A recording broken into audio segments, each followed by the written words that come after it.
কি রে মা, কি হয়েছে? বাবা, প্রতিদিন টিউশন স্কুল যেতে আমার অসুবিধা হয়, আমাকে একটা সাইকেল কিনে দাও।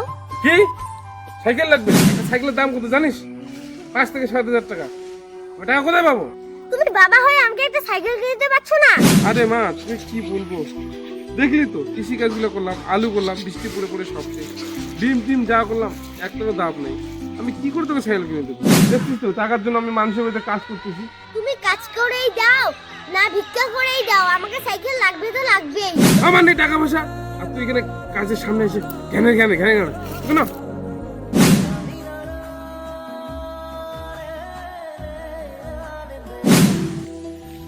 কি ব্যাপার দাদা, আপনি মানুষ না জানোয়ার? আরে ভাই, দেখ তো আমার মেয়েটা কি শুধু বায়না করে বসে আছে। কি হয়েছে দাদা, কি এমন চেয়েছে মেয়েটা? কি রে মা, কি চেয়েছিস তুই? আমার স্কুল টিউশন যেতে লেট হয়, তার জন্য আমি একটা সাইকেল চেয়েছি। বাচ্চাটা একটা সাইকেলই তো চেয়েছে। 10-12 বিঘা আলু করেছো, বিমস করেছো, এত সম্পত্তি থাকতে বাচ্চাটাকে একটা সাইকেল দিতে পারছো না?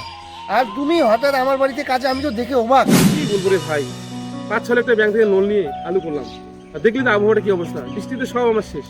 কি করবো বল, নিরুপায় হয়ে আজকে তোর বাড়িতে আমি কাজে আসি। সেটা তো ঠিকই রে দাদা, আকাশের যা অবস্থা, ভগবান যে কি লীলা করতেছে, ভগবানই সবকিছু ঠিক করবে। আর মা, তুই চিন্তা করিস না রে মা, তোর একদিন সব মনের ইচ্ছা পূরণ করবে তোর বাবা। এখন তোর বাবার খুব খারাপ সময় চলছে, একদিন দেখবি খুব সুন্দর সময় আসবে, ভগবান সব ঠিক করে দেবে। ঠিক আছে, বাবাকে আর ওভাবে কথা বলিস না, ঠিক আছে? ঠিক আছে বাবা, আমার ভুল হয়ে গেছে, আমি আর কোনোদিনও এরকম করে বলবো না। ঠিক আছে রে মা, আমার টাকা হলে তোকে অবশ্যই কিনে দেবো, ঠিক আছে?